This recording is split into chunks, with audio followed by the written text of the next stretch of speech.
Bienvenue dans un nouvel épisode de Mumpreneur, le podcast qui donne la parole à toutes ces femmes inspirantes, entrepreneurs et mamans. On se retrouve tous les mardis pour un nouvel épisode sous forme d'interview. Et puis une fois par mois, c'est moi qui prends le micro. Je suis Margaret Piet-Cuenca, maman de 2 enfants et bientôt 3 et entrepreneur. Aujourd'hui, on va aborder un sujet qui est fondamental pour toutes celles qui lancent leur business. La peur de l'échec. Et cette peur, elle nous habite toutes. Que ce soit au moment de prendre une décision importante, de lancer un produit, ou simplement de faire face aux aléas de l'entrepreneuriat. La peur de l'échec, ça peut vraiment être un frein majeur qui nous empêche de passer à l'action. Pourtant, et c'est ce que je vais te démontrer aujourd'hui, l'échec, ce n'est pas ton ennemi. Au contraire, pour moi, c'est un véritable levier pour ta réussite. Alors, on avait déjà un petit peu abordé dans un précédent épisode cette peur de l'échec.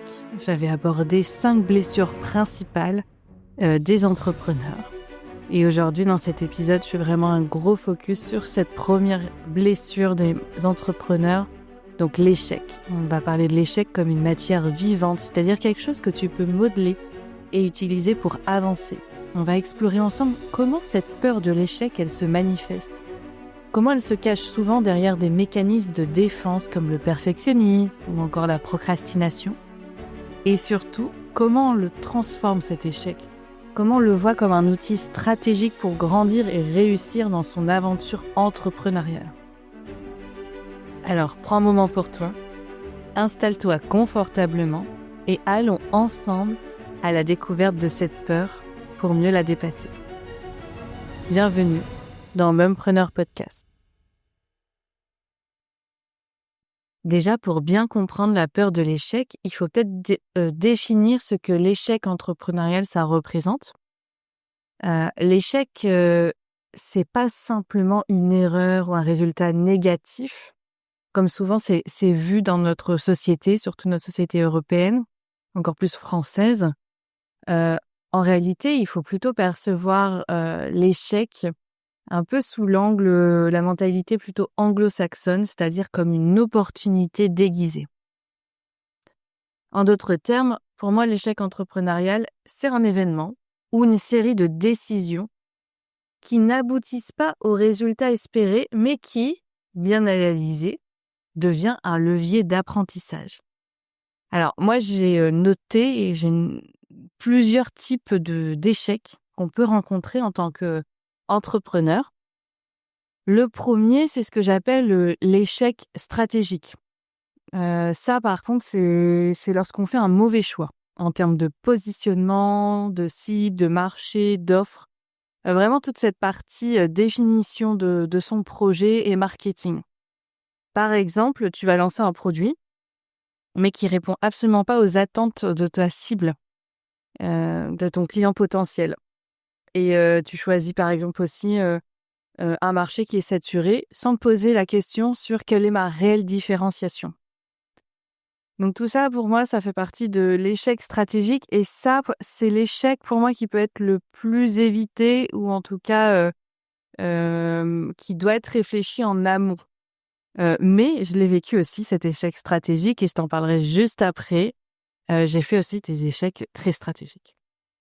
Le deuxième type d'échec, c'est ce qu'on appelle l'échec opérationnel. Ça, c'est un type d'échec qui est plutôt lié aux aspects pratiques de ton entreprise, comme par exemple une mauvaise gestion des ressources. On le voit parfois aussi avec les entrepreneurs qui n'anticipent pas leurs besoins en fond de roulement, quand c'est lié à de la marchandise. Ça peut être aussi un problème de planification, justement, ou même un épuisement personnel. Et ça inclut du coup quelque chose qui est mal exécuté ou en tout cas mal amené. Et pareil, je te raconterai juste après comment moi aussi j'ai vécu cet échec opérationnel, parce que bah oui, je les ai tous vécus, ces types d'échecs, et c'est OK en fait. Et c'est OK, et ça fait pas de moi une mauvaise entrepreneur, ça fait juste de moi quelqu'un qui chemine et qui essaye de transformer tous ces échecs en opportunités et qui les analysent surtout. Ensuite, en troisième type d'échec, et c'est le dernier que j'ai nommé, en tout cas que j'ai identifié, c'est les échecs relationnels. Ça, ce sont des difficultés liées à des collaborations, des associations qui échouent, des désaccords avec des partenaires, une mauvaise délégation. Et ces échecs, ils peuvent être vraiment difficiles à gérer, surtout quand ils touchent à notre estime personnelle, et ça peut être vraiment aussi difficile quand on est, par exemple, hypersensible, comme ça a été mon cas. Et ces échecs relationnels, je les ai également connus.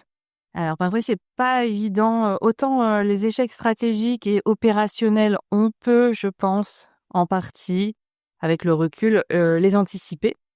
Autant les échecs relationnels, je trouve que c'est beaucoup plus complexe, et ça veut pas dire que comme c'est difficile à anticiper, qu'une collaboration, ça va mal se solder. C'est pas pour autant qu'il faut travailler tout seul dans son coin. Je pense que la clé, la réussite d'un projet entrepreneurial, c'est aussi et beaucoup les collaborations, en tout cas l'entourage, les associations, etc. Hem Comme on dit, ensemble, on va beaucoup plus loin, je pense, et beaucoup plus vite au final. Alors, pour pouvoir dépasser ces notions d'échec, donc échec stratégique, opérationnel et relationnel, il y a 3 façons de modeler un petit peu son mental, avec 3 termes que j'aime bien définir. Le premier, c'est la résilience. On parle beaucoup de résilience, donc cette capacité à savoir rebondir face à un événement déstabilisant. Ça s'apprend. Bien sûr, c'est inné pour certaines personnes, c'est ancré dans leur personnalité, mais ça s'apprend, cette manière de se remettre sur pied après un échec, de tirer des enseignements de l'expérience et de pour autant toujours continuer à avancer.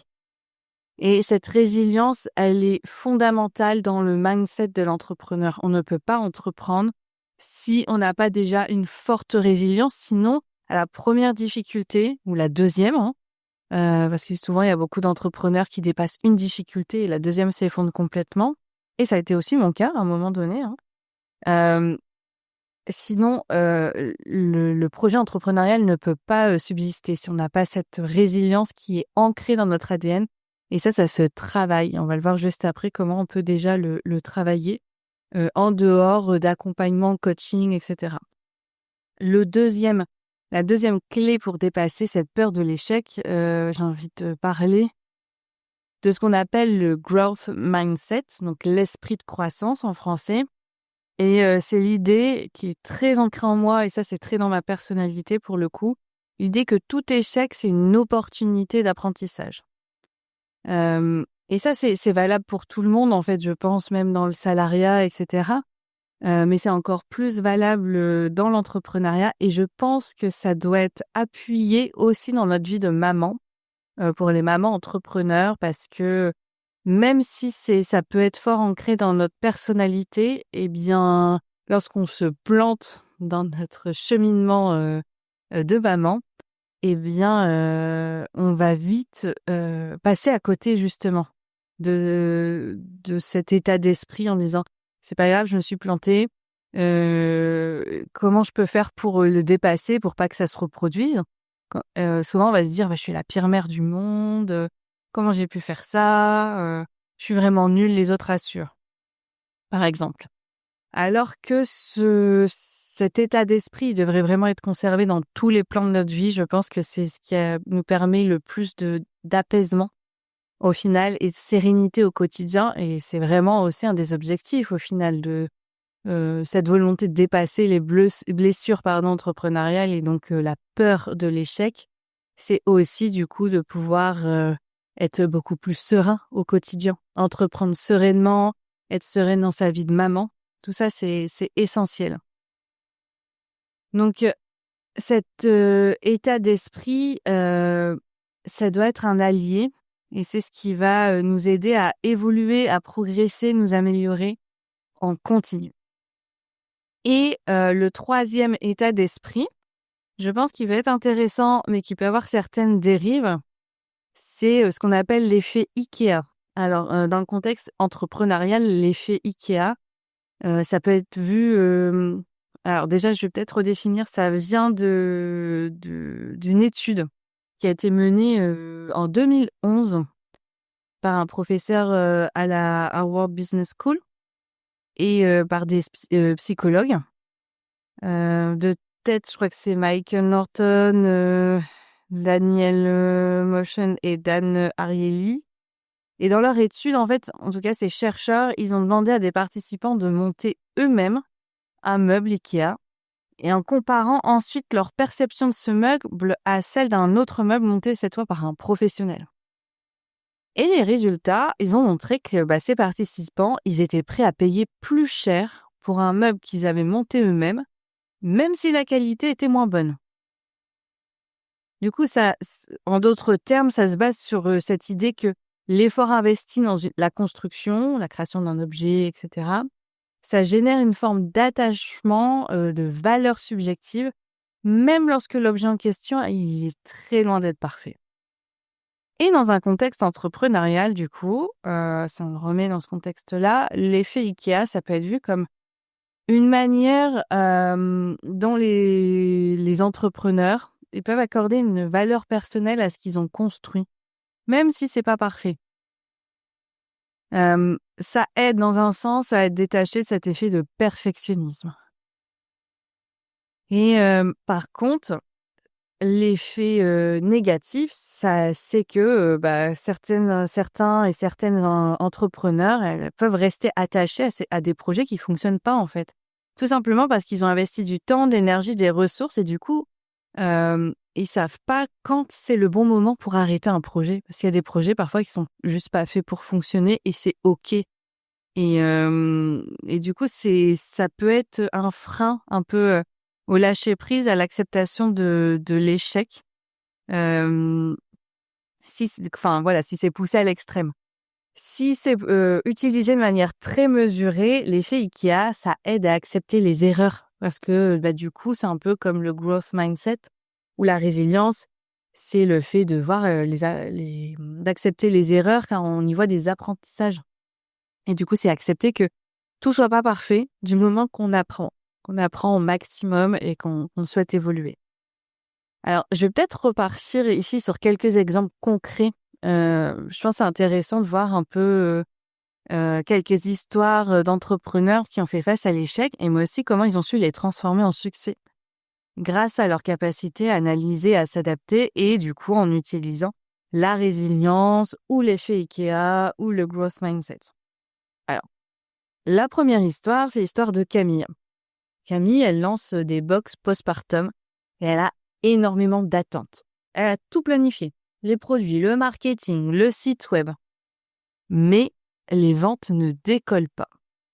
Alors, elle prend un moment d'introspection, elle analyse pourquoi et elle réalise que c'est pas le bon canal de vente qu'elle a utilisé et que la cible qu'elle pensait toucher, elle n'est pas réceptive.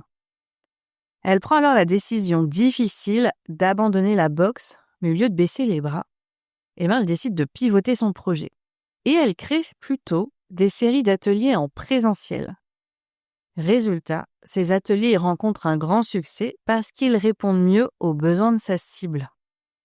Besoins de mamans en postpartum qui sont plutôt de créer du lien, de se sentir soutenue, épaulée, plutôt que recevoir une box postpartum entre guillemets informelle.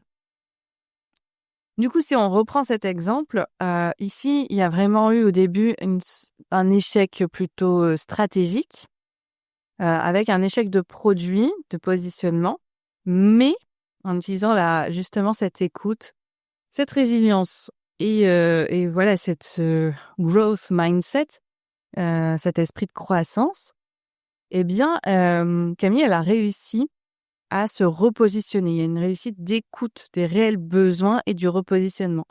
Un produit et un service doit toujours répondre à un besoin fort, en fait. Souvent, on parle du pain, de la douleur, de la souffrance. Alors, pas forcément douleur, souffrance, mais en tout cas, il doit avoir un besoin réel et un besoin qui doit être précis. Et ici, du coup, Camille, elle a su tirer parti de cet échec pour mieux comprendre son marché et ajuster son offre. L'échec, dans ce cas-là, ça n'a pas été un frein, mais un vrai révélateur. Deuxième événement, en tout cas exemple, ça va être, par exemple, l'association qui explose. Alors, dans mon exemple, ma maman entrepreneur s'appelle Julie. Et elle s'associe avec une amie pour pouvoir lancer un espace de coworking parental. Très bonne idée. Et au début, tout semble parfait. Elle, Julie et son amie, elles sont motivées, elles sont pleines d'idées. Mais rapidement, des divergences apparaissent sur la vision du projet. Et puis la communication, elle se dégrade. Leur association éclate. Julie repart seule et se réinvente en tant que consultante pour maman entrepreneur. Elle apprend de cette expérience que les complémentarités humaines, elles sont essentielles dans une association. On ne crée pas un concept, un projet entrepreneurial avec quelqu'un qui a les mêmes ressources, compétences que soi. Le but, c'est toujours de trouver quelqu'un qui est complémentaire. Si je suis bonne, en tout cas dans le marketing, et que c'est mon domaine de prédilection, je ne m'associe pas avec quelqu'un où son domaine de prédilection, c'est exactement la même chose dans le marketing. Je vais peut-être, par exemple, choisir plutôt quelqu'un qui est plutôt plus doué que moi avec les chiffres, par exemple. Donc ici, Julie, elle a eu un problème, ce qu'on appelle un échec opérationnel, et surtout, j'ai envie de dire plutôt relationnel. Et puis, elle a quand même réussi à se repositionner en gardant la même cible, mais en écoutant d'autres besoins spécifiques à ces mamans entrepreneurs. Elle a du coup compris qu'un partenariat, ça se construit pas seulement sur des affinités. On peut avoir un coup de cœur pour quelqu'un, un coup de cœur professionnel, mais les valeurs, elles doivent vraiment être partagées et les objectifs, ils doivent être communs et clairement définis. Lorsqu'on crée un projet, on parle beaucoup de cette vision. Une vision à court terme, vision à 1 an, à 3 ans, à 5 ans. Et en fait, si on s'associe avec quelqu'un, cette vision, elle doit être la même pour les deux personnes. Et ça doit être un exercice qui est incontournable pour vérifier qu'on va dans les mêmes directions. Donc ici, ça a été un échec, mais ça a été également un exemple d'apprentissage et de croissance personnelle. Dans mon cas, j'ai lancé un oracle il y a quelques années. C'était un rêve que j'avais en moi et j'ai eu l'opportunité de le mener. Donc un oracle de A à Z, c'est un peu comme vulgairement un tarot, mais beaucoup plus libre dans son fonctionnement, ses interprétations, ses illustrations. Et du coup, cet oracle, je l'ai créé de A à Z. Dans mes valeurs, c'était quelque chose qui devait être made in France et surtout très local. Donc j'ai trouvé les entreprises locales pour réaliser. Déjà une illustratrice, ensuite un imprimeur qui imprimait sur du papier certifié issu de forêts, qui n'était pas dans un concept de déforestation. Avec des encres plus respectueuses de l'environnement. Et puis ensuite, il y avait ce qu'on appelle le façonnage, donc le découpage, entre guillemets, des cartes, avec des bords arrondis, etc. Les dorures, parce que c'était vraiment un élément indispensable pour moi, la dorure, à ce moment-là. Et puis l'assemblage, tout ça, ça a été fait par des sociétés différentes, mais toutes étaient dans le Nord-Pas-de-Calais. Je voulais vraiment un produit qui soit fait ici localement. Le problème, c'est que mes quantités, elles étaient vraiment trop petites. J'avais pas assez d'investissement de base, même si c'était quand même très onéreux, on va pas se mentir. J'avais pas assez d'investissement de base pour faire des grosses quantités et du coup diminuer les coûts de fabrication. Donc, les coûts de fabrication d'un oracle, le fait de tout faire ici, dans le Nord, localement, était excessif, vraiment excessif. C'est pour ça qu'il y en a beaucoup qui préfèrent plutôt se lancer au début en Chine et puis ensuite, en fonction du succès, revenir, voilà, quelque chose peut-être de plus local. C'est peut-être ce que j'aurais dû faire, mais j'étais tellement entêtée dans ce projet que je voulais parfait, dans cette notion de perfectionnisme, que je me suis mis des œillères et j'ai décidé de tout faire ici localement. Et donc avec petite quantité, coût de production ultra fort. Et au final, je rajoutais un pochon, voilà, à droite, faire des goodies à droite à gauche, si bien que je margeais quasiment pas sur l'oracle. Je n'arrivais pas à marger. Normalement, pour quand on vend un produit, la marge, elle doit être normalement entre 50 et 70% de marge. Dans un produit physique, je parle pas de l'alimentaire. Donc entre 50 et 70% de marge. Moi, j'étais à même pas 10% de marge. Et du coup, je n'ai absolument pas anticipé les frais de diffusion après, mes canaux de distribution. Les canaux, pardon, de distribution. Et quand je suis allée toquer à la porte alors dans le Nord, on a ce qu'on appelle le Furet du Nord, mais j'avais la Fnac, j'avais Cultura, voilà, qui étaient aussi potentiellement intéressés, qui étaient prêts à écouter mon projet. Puis j'avais des libraires indépendants que j'avais démarchés. Ils prenaient tous une marge entre 25 et 30%. Ce qui est normal dans ce milieu-là, ce qui est complètement normal. Sauf que, comme vous l'avez entendu, moi, je margeais pas à plus de 10-15% max. J'étais entre 10 et 15% de marge. Et donc, du coup, j'étais incapable de pouvoir englober ces coûts-là. Parce que ça voulait dire que je vendais à perte. Donc, j'ai dû abandonner le fait de revendre ces oracles sur ces gros canaux de distribution qui m'auraient donné énormément de visibilité. J'ai pas anticipé du tout les frais de marketing. Donc, j'avais même pas de budget pour pouvoir faire de la pub. C'était que du bouche à oreille. Et du coup, le projet a planté royalement. Oui, j'ai vendu pas mal d'exemplaires, mais pas assez pour rentabiliser mon projet. Le bouche à oreille avait bien marché, mais c'était absolument pas suffisant. Et donc, là-dessus, j'ai fait une erreur monumentale pour moi stratégique. Ça a été vraiment une erreur stratégique et opérationnelle. À force de vouloir la perfection et de vouloir que tout rentre dans mes critères, j'ai pas du tout été assez flexible et j'ai pas réfléchi au marché.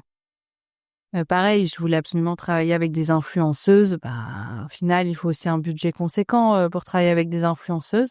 J'ai envoyé pas mal d'exemplaires et au final, il n'y a pas eu de retour forcément non plus parce que quand on envoie un exemplaire sans contrepartie financière pour rémunérer à sa juste valeur une influenceuse, elle n'est pas obligée de te parler de ton produit et du coup, ça a été des oracles à perte aussi. Donc ça a été dans la perte nette de ce projet. Mais j'ai beaucoup appris du coup sur comment on crée un projet, comment on crée une vente de produits en fait, un projet autour d'une vente de produits physiques. Une autre de mes erreurs, ça a été quand j'ai décidé, alors mon cabinet, j'étais installée en tant qu'hypnothérapeute sur Villeneuve-d'Ascq, toujours dans le Nord. Mon cabinet marchait très bien. Et je me suis passionnée pour la périnatalité, du coup l'hypnose périnatale. Donc pour accompagner les parcours PMA, mais également pour accompagner les accouchements et puis le postpartum. Donc j'ai fait beaucoup de spécialisation dans ce domaine précis. Et j'étais tellement passionnée par ce domaine que j'ai décidé de prendre un cabinet à mi-temps chez ce qu'on appelle le centre Devenir Mère à Marcq-en-Barœul. Et j'étais prête à lâcher mon cabinet à Villeneuve-d'Ascq parce que je voulais absolument tout de suite partir dans cette spécialisation de périnatalité sans prendre le temps que les gens ne me connaissaient pas pour ça encore, que ça prend du temps de se faire connaître, que les leviers que j'avais actionnés pour me faire connaître en tant qu'hypnothérapeute sur Villeneuve-d'Ascq, je les avais absolument pas activés pour me faire connaître dans le domaine de la périnatalité. Et du coup, je me suis retrouvée à payer, entre guillemets, 2 cabinets, donc avec des charges beaucoup plus importantes. Et ça, je l'avais absolument pas anticipé. J'ai cru que ça allait marcher tout de suite, ma spécialisation dans le domaine de la périnatalité. Donc là aussi, j'ai fait des erreurs très, j'ai envie de dire stratégiques et opérationnelles, clairement. Mais ça m'a servi pour pouvoir justement me repositionner sur comment je fais pour pouvoir développer cette partie sur la périnatalité. Est-ce que c'était pas trop tôt d'aller dans le cabinet devenir mère, vu les frais importants que ça générait, même si le réseau de devenir mère est incroyable et tous les praticiens de devenir mère sont incroyables. Donc voilà, ça m'a permis en tout cas de me poser la question et puis de repartir sur 1 jour max par semaine au cabinet devenir mère et puis progressivement me faire connaître autour de ça. Et puis, je l'ai revécu ça, cette volonté de tout avoir tout de suite sans réfléchir très stratégiquement à c'est quoi ma priorité. Quand j'ai monté mon cabinet après, quand je l'ai déménagé dans la Pévèle. Et ça, j'y reviendrai aussi dans un autre podcast, cette fois sur la nécessité peut-être de déléguer, que j'ai pas réussi forcément à avoir à ce moment-là. Toujours est-il que l'échec, eh bien, c'est pour moi un véritable outil stratégique. Je pense qu'on dit aux États-Unis, pour réussir une boîte, faut en avoir planté 5 avant. C'est quelque chose que j'ai en tête, je sais pas si c'est le chiffre exact, mais ça montre bien que c'est indispensable de se planter en fait, pour pouvoir justement après aboutir à un projet sérieux, construit, qui fonctionne. Alors, comment justement on utilise l'échec pour évoluer? Alors, il y a plusieurs techniques, méthodes. Puis après, j'irai un peu plus en détail. On parlera vraiment d'outils très précis que j'en ai listé quand même pas mal des outils. J'en ai listé une dizaine. Vous allez pouvoir refaire chez vous. Et je pense que chaque outil a quelque chose à vous apporter. Mais en termes de méthode, il y a déjà ce qu'on appelle la revue post-mortem. C'est après chaque échec, le but c'est de faire une analyse objective de ce qui a fonctionné et ce qui n'a pas fonctionné. Quelles sont les leçons qu'on a tirées? Que puis-je améliorer pour la prochaine fois? Quels signaux j'ai ignorés? C'est souvent plein de signaux, que ça soit de notre corps, l'entourage, même s'il faut pas tout le temps écouter l'entourage, parce qu'ils projettent beaucoup leur propre peur. Mais voilà, il y a plein de signaux que souvent qu'on a ignorés avant qu'il y ait cet échec. Donc ça va devenir une ressource précieuse pour les projets à venir. Ensuite, autant j'aimais bien parler en consultation et j'aime toujours bien parler des journaux des succès. Et j'aime bien aussi parler des journaux des flops. Donc en fait, c'est le fait de noter tous les petits échecs quotidiens, des ventes qui se concrétisent pas, des tâches qu'on n'a pas terminées sur la journée, des choix marketing qui donnent pas des résultats qui sont attendus. Et le but, c'est de relire ce journal. Alors, pas pour se flageller, donc le relire de temps en temps, pas pour se flageller, pas pour se dire « je suis vraiment nulle en fait », mais plutôt avec cet état d'esprit de quelles sont les petites erreurs qui n'ont pas eu d'impact majeur. Par exemple, j'ai pas réussi à finir ma to-do list du jour. J'ai pas réussi à terminer ma newsletter à temps. Est-ce que ça a vraiment eu un impact? Est-ce que les gens ont arrêté d'ouvrir mes newsletters par la suite? Non, je ne crois pas. Alors oui, c'est un petit échec parce qu'il y a eu peut-être un problème de timing derrière, mais c'est pas si grave que ça. Et ça permet de relativiser la notion d'échec. Et du coup, relativiser la notion d'échec, c'est entreprendre avec plus de sérénité et plus de liberté donc aussi. C'est donner le choix d'être serein. Et puis, c'est aussi voir s'il n'y a pas des motifs qui se répètent. Par exemple, en fait, je me rends compte que je m'organise super mal parce que j'envoie tout en retard. Et du coup, ça a généré le fait que, par exemple, je sais pas, j'ai pas payé un fournisseur à temps. Parce que je fais tout à la bourre, mais parce que peut-être je suis super mal organisée. Alors, est-ce que je peux pas mieux m'organiser? Est-ce qu'il y a pas des outils ou est-ce qu'il y a pas des coachs, en organisation qui peuvent m'aider, m'épauler? Ou est-ce que j'ai pas besoin aussi de déléguer certaines parties? Donc c'est plus dans ce sens-là que c'est intéressant d'avoir son journal des flops. Et puis la troisième méthode, c'est partager l'échec. C'est ce que je fais aujourd'hui avec ce podcast. C'est ce que je fais parfois dans mes posts Insta. C'est ce que je fais assez ouvertement lorsque je rencontre d'autres entrepreneurs. Et c'est aussi beaucoup ce que j'aime demander aux entrepreneurs et mamans entrepreneurs que je rencontre. Quelles difficultés t'as rencontrées en fait? Est-ce que t'as réussi à les dépasser? Et en fait, je me rends compte qu'il y a aussi beaucoup d'entrepreneurs, par exemple, que j'interviewe, qui ont déjà lancé d'autres boîtes avant, qui ont déjà eu d'autres projets entrepreneuriaux avant, qui n'ont pas fonctionné et c'est OK, en fait. Mais leur projet actuel, là, il marche pour le moment parce que, bah, voilà, ils ont appris aussi de leurs erreurs et c'est super intéressant. Donc l'une des meilleures manières de surmonter l'erreur, c'est partager avec d'autres, écouter les échecs des autres, mais dans un cadre, bienveillant. C'est pour ça qu'il y a beaucoup d'associations qui proposent aussi des mentors ou des pairs, voilà, qui comprennent, ce qu'on peut traverser. Et là, l'échec, il devient beaucoup plus facile à digérer lorsqu'il est partagé, discuté et du coup aussi dédramatisé. C'est pas la fin du monde, un échec.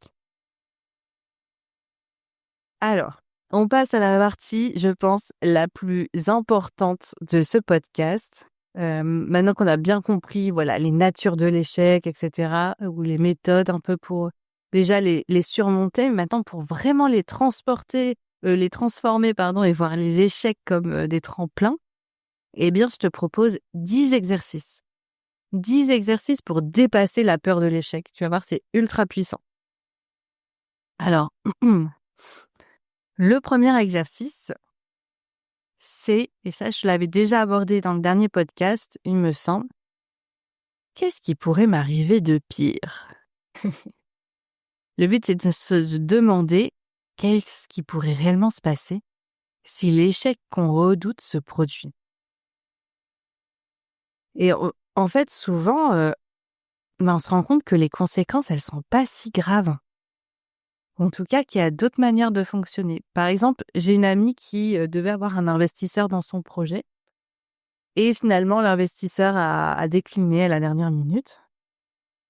Et du coup, ça l'a invité à déjà comment aller démarcher d'autres investisseurs. Est-ce qu'elle n'avait pas besoin d'autres éléments pour avancer un peu plus dans son projet pour aller voir des investisseurs? Et puis, si elle n'avait pas d'argent, comment elle fait? C'est pareil pour ici, le podcast Mumpreneur. J'ai lancé une campagne de crowdfunding. Beaucoup de personnes qui ont répondu présent à l'appel. Mais la cagnotte, elle a pas pour le moment. Là, actuellement, au moment où j'enregistre cet épisode, il reste 10 jours. La cagnotte, elle n'est pas encore atteinte. Et en fait, je me dis, bah, si elle n'est pas atteinte, il y a deux choses. Soit le projet, il n'est pas suffisamment bien positionné. Soit c'est trop tôt, en fait, aussi dans le projet. Soit j'ai pas activé les bons leviers pour atteindre cette cagnotte. Et puis, si je regarde mon marketing stratégique et je me rends compte que bah si, ma cible, c'est nickel, mon positionnement, il est bon, etc. Mais que bah, financièrement, ça n'a pas abouti, comment je peux faire? Si je crois vraiment à ce projet, je me rends compte en termes de marketing stratégique, c'est OK. Comment je peux faire si j'ai pas l'argent de cette cagnotte? Comment je peux faire pour faire vivre Mumpreneur sans l'argent de cette cagnotte? Et du coup, ça permet aussi de se dire, bah, c'est pas grave. C'est pas un échec en soi. Enfin, c'est un échec peut-être, mais c'est pas dramatique et il y a d'autres solutions. Et le but d'un entrepreneur, c'est si on peut pas passer par la porte, et ben on passe par la fenêtre en fait. Il y a d'autres façons de revoir son projet. Du coup, ça nous amène sur l'exercice numéro 2 que j'ai appelé réécrire l'histoire de ton projet. Alors, le but, c'est prendre un échec et puis le réécrire sous forme de leçon. Plutôt que le prendre comme une fin en soi, en disant je suis nul, mon projet est nul, personne me soutient, voilà, etc. Le but, c'est de transformer cet échec en une opportunité d'apprentissage. Qu'est-ce qu'on a appris de cette expérience? Quels sont les enseignements qu'on peut tirer pour aller de l'avant? Le troisième exercice, c'est les visualisations, affirmations positives. Mais ça, moi, j'adore en mettre partout chez moi, je le préconise. Euh, c'est le fait de se visualiser en train de réussir, mais aussi en train de faire face à un échec. Imagine, tu lances un projet et ça plante. Comment tu pourrais réagir positivement? Le but, c'est vraiment voir l'échec comme faisant partie du chemin et pas comme un obstacle qui est insurmontable. C'est normal d'avoir des échecs. Personne ne réussit facilement. C'est impossible une personne qui réussit facilement. Une personne qui réussit, il y a une expression qui dit une personne qui réussit du jour au lendemain, ça fait 10 ans qu'elle se plante en fait. Donc voilà, ça résume assez bien ce que c'est la vie entrepreneuriale. L'exercice 4, c'est ce que j'appelle l'exercice du déballage mental. Ça consiste à écrire tout ce qui nous passe par la tête lorsqu'on pense à l'échec. Du coup, si je rate, je suis nulle, les autres vont me voir comme nulle, j'arriverai jamais à rebondir. Et en fait, on se rend compte que l'échec, c'est alimenté par des pensées irrationnelles, des croyances limitantes qui sont pas fondées. Et du coup, le but de cet exercice, c'est vraiment mettre à jour toutes ces peurs, toutes ces croyances et de les exposer pour mieux les comprendre. Est-ce que c'est pas issu de mon héritage culturel, de mon éducation? Et le but, c'est vraiment d'analyser toutes ces pensées et et identifier les plus irrationnelles. Par exemple, si j'échoue, je perds tout le monde va me juger. Ça peut être transformé en « je vais peut-être apprendre quelque chose d'important, même si ça se passe pas comme prévu ». Et cette méthode, elle peut vraiment être très libératrice et peut-être sortir du cadre de la victimisation. C'est impossible de réussir un projet entrepreneurial quand on est dans la victimisation. Ce n'est pas possible.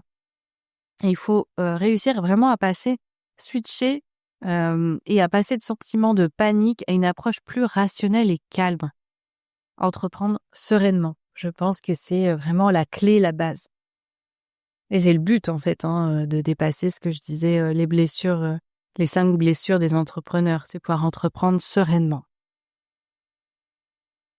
Alors, plus on est serein, plus on va avoir des opportunités et des solutions. L'exercice numéro 5, c'est ce que j'appelle le cercle de contrôle. Donc, le cercle de contrôle, c'est distinguer ce qui est sous notre contrôle et ce qui ne l'est pas. Et c'est un excellent moyen de réduire la peur de l'échec. Donc, le but, c'est de faire un tableau en 2 colonnes. La première colonne, qu'est-ce qui est sous mon contrôle? Quelles sont les actions que je peux entreprendre pour éviter l'échec? Travailler sur ma stratégie, mon produit, améliorer mon marketing, organiser, des sessions de feedback, recueillir les avis clients, etc. Deuxième colonne, qu'est-ce qui est hors de mon contrôle? Qu'est-ce qui échappe à mon influence? Par exemple, des événements imprévus, si on fait une entreprise de produits, des livraisons qui se passent pas bien. Après, je peux toujours changer de prestataire, etc. Mais la livraison qui se passe pas bien, elle est pas sous mon contrôle. La réaction des clients. Donc, l'objectif, c'est vraiment se concentrer sur ce que l'on peut maîtriser et diminuer l'anxiété face à des éléments qui sont incontrôlables et prendre ainsi des actions concrètes, des mesures concrètes. L'exercice numéro 6, c'est garder son âme d'enfant. J'ai envie de l'appeler comme ça. Quand on entreprend, souvent, on a cette connexion avec cette flamme d'enfant. On est animé par de l'amusement au final. C'est cette capacité à s'amuser. Et puis ensuite, quand on avance dans l'entrepreneuriat, le stress nous rattrape. Alors, le but pour contrer la peur de l'échec, c'est pouvoir recontextualiser l'échec aussi comme une opportunité d'amusement plutôt qu'une menace. Le fait de se donner la permission d'échouer de manière ludique, ça peut réduire l'angoisse. Par exemple, si on lance un produit, une campagne, pour réduire la pression, on peut se dire, au lieu de se dire, par exemple, c'est une question de vie ou de mort, on peut se dire, en fait, c'est juste un jeu. C'est pas une question de succès ou d'échec, c'est juste je teste et je vois si ça marche et sinon, comment je peux l'améliorer. Et plus tu perçois, en fait, je pense l'échec comme une expérience d'apprentissage et comme un jeu, et plus tu peux te permettre d'aller de l'avant sans pression excessive.